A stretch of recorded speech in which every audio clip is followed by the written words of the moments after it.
the bear. That sounds pretty good. Yeah. I'm digging it. Let's see what we do. Woo. And welcome back to Boss and the Bear. I'm Jocelyn the Boss. And I'm the mirror. And off camera, just so everyone knows, I got an upgrade to my gun.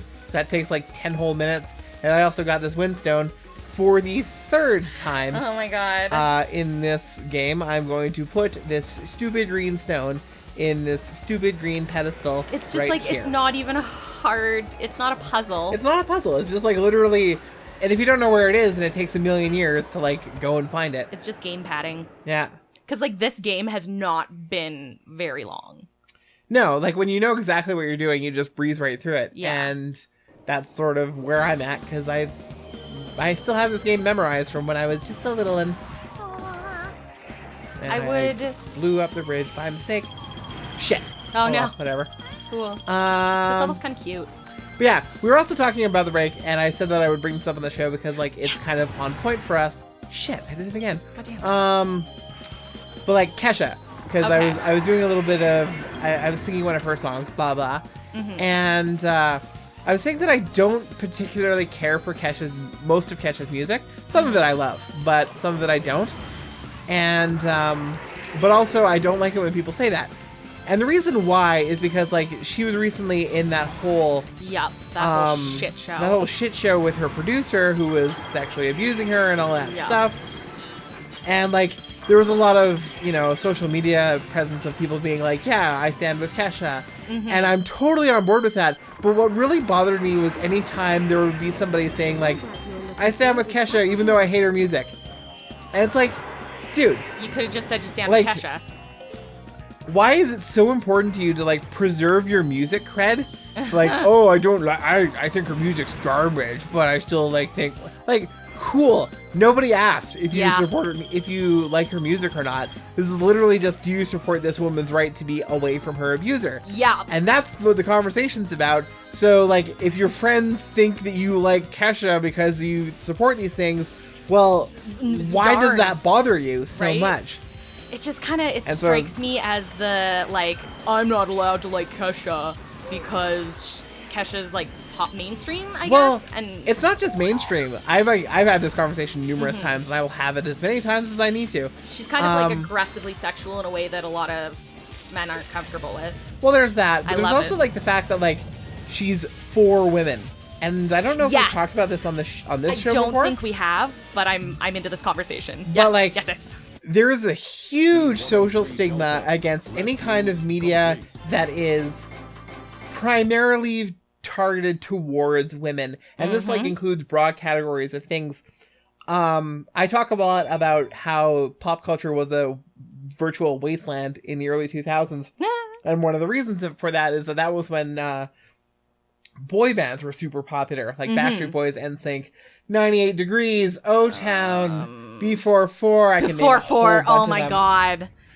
That style of band was just like really popular in those days, and I didn't care for most of that. But like, you had the people who didn't like them, and then you had the people who like had to make a big show hated about them. how much they hated them. They're like, oh, Backstreet Boys are gross.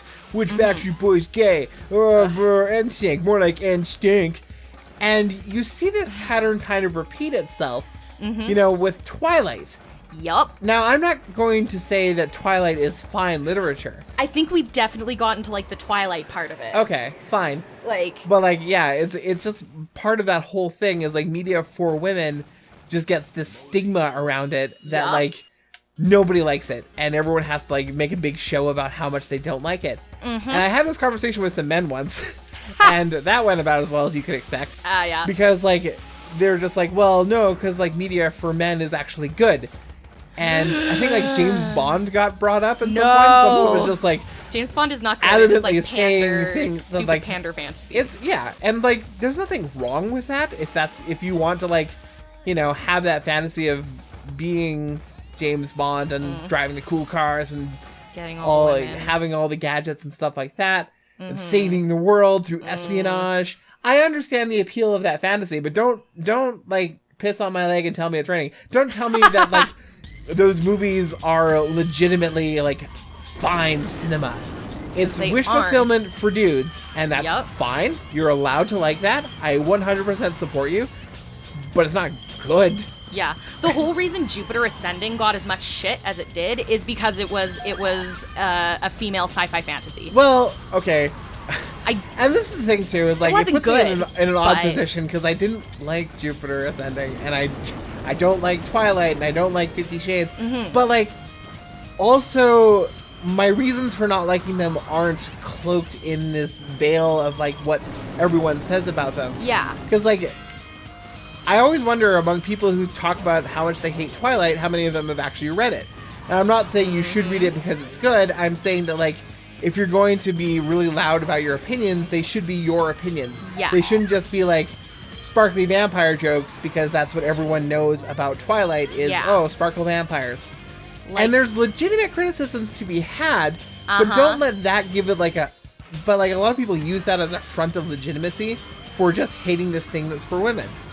Like, yeah, it Yeah. normalizes abusive relationships, but you know what? That's so not- does James Bond. oh my god, yes, Jesus So- Christ. Like, James Anyway. Bond is just like an emotionally stunted like sex machine. He doesn't.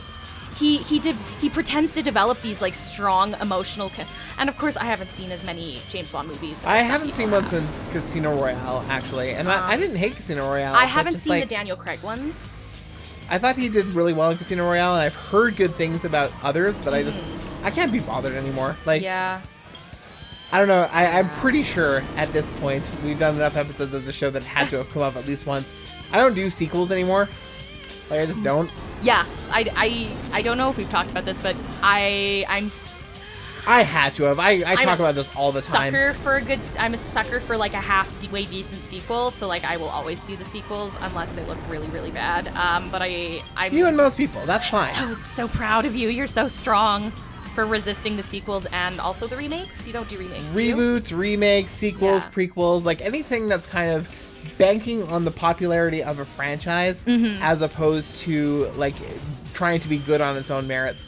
I'm done with it. And the straw that broke the camel's back for me was the RoboCop movie in 2014. I've never seen it, and I don't I never ever saw want it. to see it ever. As soon ever, as I ever, saw the ever. trailer for it, like I was just like, wow, they could not have missed the point of the original RoboCop movie harder. Yeah.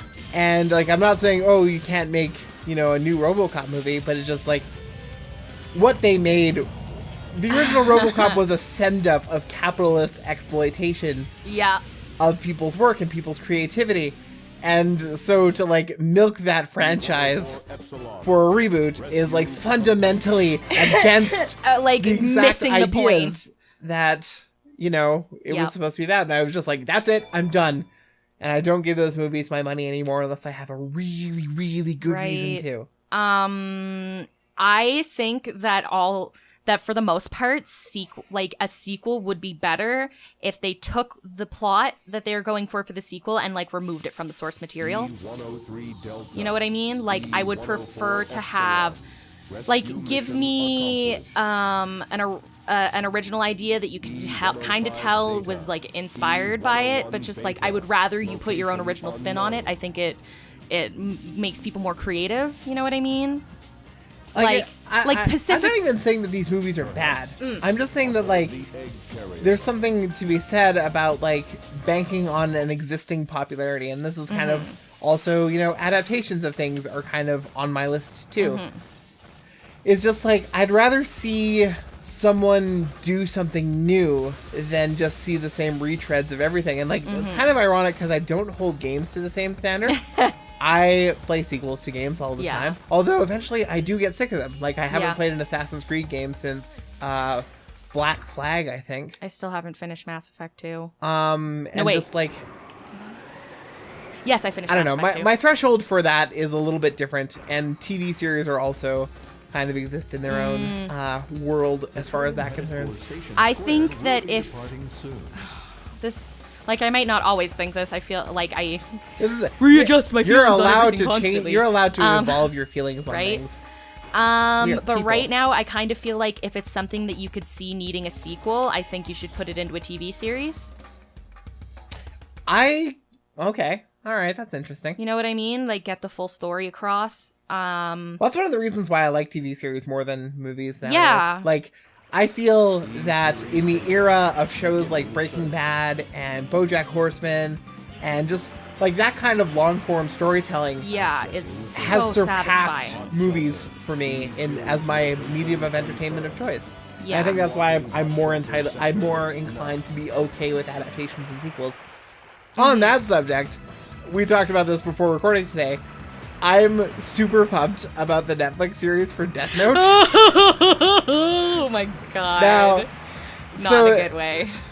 Not in a good way. Okay, so let me just contextualize what I just said, because like I already know, people are going to be mad about me saying that no matter what. But addressing the people who I like, the people who constitute our target audience, I am aware and I do agree that like Americanizing Death Note is Bad. problematic. And not because, like, it needs to be protected and kept Japanese only, but because it's contributing to the drastic underemployment of Asian American actors. That's the real problem with whitewashing. It's Hashtag not Iron Fist should have been Asian. Yeah, but like- anyway. Well, the thing is, with, like there's a lot of things that go into the whitewashing discussion, but like with Ghost in the Shell, everyone's just like, oh well, Japanese people are okay with Scarlett Johansson, therefore it's objectively okay.